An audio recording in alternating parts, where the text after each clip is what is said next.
अरे बेट्यानो, इतक्या लवकर मी काय जात नसतो तुम्हाला सोडून. हा, मला बी अजित पवार म्हणतात. पण गऱ्यांनो, नियतीचा खेळ बघा. खरंच आज माझा हा प्रवास इथंच थांबतो. मी नेहमी म्हणायचो राजकारण आपल्या जागी आहे, पण काम महत्वाचं. लोकांनी मला कामाचा माणूस म्हटलं, तीच माझ्या आयुष्याची सर्वात मोठी कमाई होती.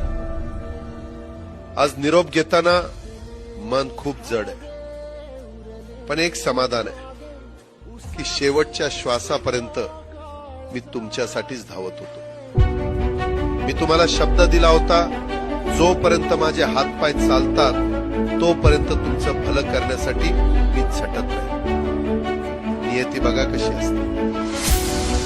आज माझ्या हक्काच्या बारामतीच्या मातीत तुमच्या सेवेसाठी येत असतानाच माझे हातपाय कायमचे दिसतात. पण मला अभिमान वाटतो की मी रिकाम्या हाताने नाही, तर तुमच्या कामाची फाईल छातीशी धरूनच या जगाचा निरोप घेतोय. शेवटच्या क्षणीही माझ्या डोळ्यासमोर फक्त तुमचा चेहरा होता. माझा स्वभाव थोडा रोखठोक होता. कधी कुणावर ओरडलो असेल, कुणाचं मन दुखावलं असेल, पण माझ्या त्या रागामागे फक्त एकच तडफड होती की माझ्या सामान्य माणसाचं काम झालं पाहिजे. सत्तेसाठी नाही, तर तुमच्या हक्कासाठी मी नेहमीच दादा म्हणून बोलायचो.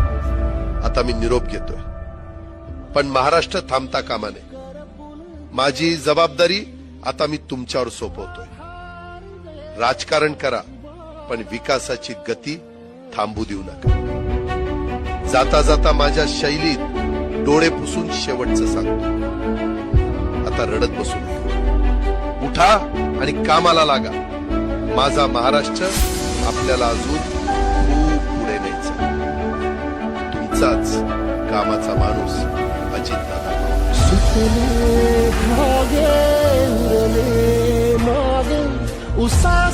अरे बेट्यानो, इतक्या लवकर मी काय जात नसतो तुम्हाला.